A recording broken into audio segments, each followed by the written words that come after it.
Köhnə Alman, Amerikan maşınlarının problemləri var. Qəza ilə gəlirlər, modullar kraşa düşür, yalançı müqavimətlər qoyurlar ki, cihazlar panelinə səhv kodlar gəlməsin, check engine çıxmasın. SRS sistemi kraşdadırsa, təhlükəsizlik kəməri prepatronlar atıb, təhlükəsizlik yastıqları açılmayacaq. Yəni, onu tamamilə yerinə qoymaq üçün, normal maşın halına gətirmək üçün modeldən fərqli olaraq 5-10 min ona xərc qoyulmalıdır. Bu riskimiz var, yəni vurulan maşınların riski var.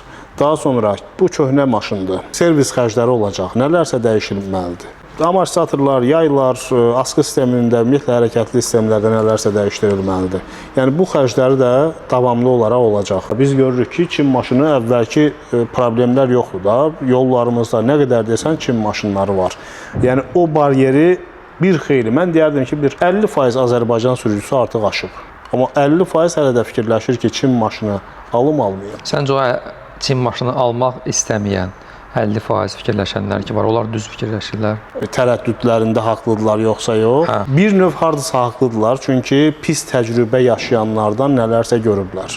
Pis təcrübə kifayət qədər o Amerikadan gələn maşınlarda da yaşayanlar var. Hətta mən deyərdim bu Çindən daha çox. Bax, o BMW burada da var.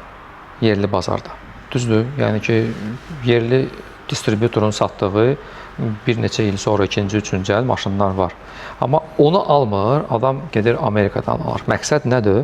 Məqsəd odur ki, mən maşını ucuz alaram. Qiymətdə qabağa düşməlidir. Qiymətdə qabağa düşür, amma maşın hansı viddə gəlir bura? Yəni, maşın gəlir, bayaq dediyin kimi, crash modda, nə bilim, əzilmiş şəkildə, blokları olmur. Mənim üçün şəxsən ən təhlükəlisi bunun, o avtomobillərin əksəriyyətinin katalizatorları olmur.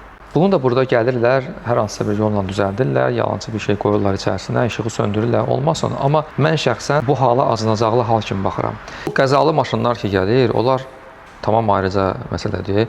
Adam gedir qəzalı maşın alır, məqsədi nədir? Orada getsin, ucuz alsın. Ucuz alıb getirib gəlirlər bura və maşını ucuz da yığırlar. O Avropa maşını ucuz yığılanda artıq üstünə nə gəldi qoyulur. Tayvandan buferləri alırlar, o bamperin altında olan udarnik deyirlər də, onu orijinal yox, hardansa tapıb qoyurlar. O artıq o bir BMW götürmüsənsə, o BMW deyil. Yəni o istədiyin deyil. Sadəcə üzdən BMW-dir.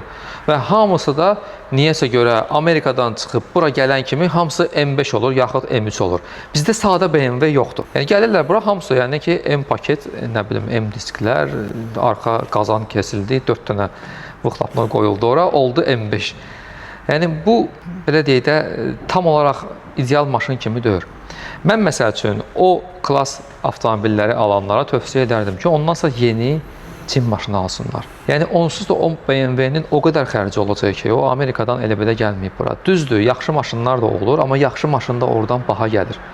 Amma bu əksəriyyət ki, təşkil edənlər var, Amerikadan gətirənlər, onlar salamat maşın gəlmirlər.